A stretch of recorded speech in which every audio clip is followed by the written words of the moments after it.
Modern human wealth relies on a single, specific physical substance. Crude oil provides the mathematical baseline for global progress. This chart maps the Human Development Index against energy use.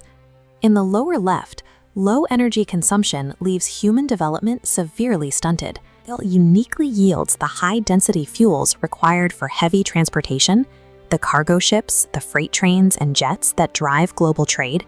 Whoever controls the flow of petroleum essentially controls the engine of civilization. The early days of the petroleum industry offered no such control. In 1859, the first successful oil wells in Pennsylvania triggered a frantic rush. Thousands of independent wildcatters descended on the landscape, drilling competing wells side by side with zero coordination. When prospectors struck a major deposit, the crude erupted from the ground faster than they could catch it. Without adequate pipelines or storage tanks, massive volumes of valuable oil flowed out into the dirt and rivers. This lack of coordination created brutal boom and bust cycles. A sudden gusher would flood the local market, instantly crashing the price of a barrel below the cost of pumping it, bankrupting investors overnight. The free market was completely unstable. For petroleum to reliably power a growing industrial economy, someone needed to impose strict order on the chaos. John D. Rockefeller observed this wild speculation and decided to avoid the risk of prospecting entirely. Instead, he targeted the supply chain's crucial choke point, the refineries. Rockefeller built his empire through strict mechanical efficiency. He implemented vertical integration, taking direct ownership of his entire supply chain.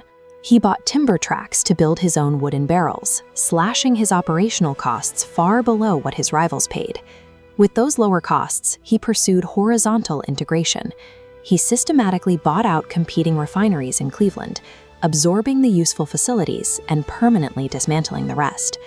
Then he deployed his most effective tactic.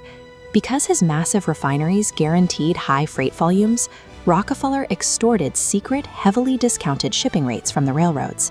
His remaining competitors, forced to pay the full freight rates, were starved out of the market. By 1882, he consolidated these operations into the Standard Oil Trust, a single corporate entity that controlled roughly 90% of all refined U.S. oil. Rockefeller tamed the volatility of the early oil boom, but he extracted a high price from the public, absolute, unchecked corporate dominance. That dominance invited severe scrutiny. In 1902, journalist Ida Tarbell published an exhaustive investigation detailing Rockefeller's predatory pricing and secret rebates, sparking widespread public anger. The federal government intervened. Congress passed the Sherman Antitrust Act, giving lawmakers the authority to dismantle monopolies that actively suppressed free market competition. After years of litigation, the era of the single corporate titan ended in 1911.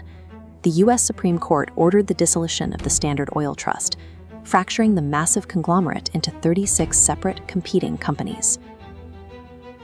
Yet the structural reality of the petroleum industry remained. The global economy still required a steady, predictable supply of fuel. Stripping the power from Standard Oil simply left a massive vacuum waiting to be filled. By the mid-20th century, the epicenter of global oil production shifted. Massive new Middle Eastern deposits offered a cheaper, more abundant supply of crude.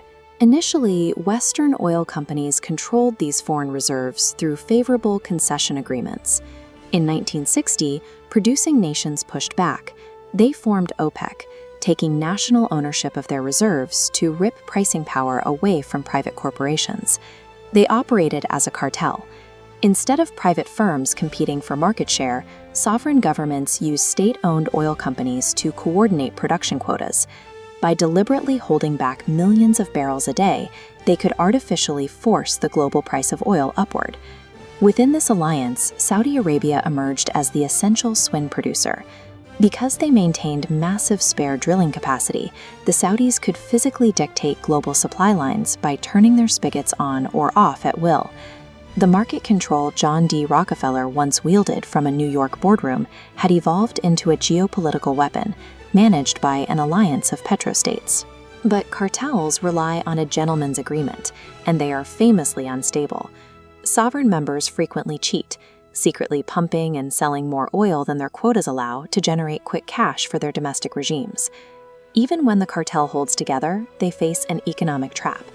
By artificially maintaining a high price floor, they make it highly profitable for outside competitors to develop expensive, difficult oil fields. When OPEC successfully pushed prices higher in the 1970s, they inadvertently funded massive competitor booms.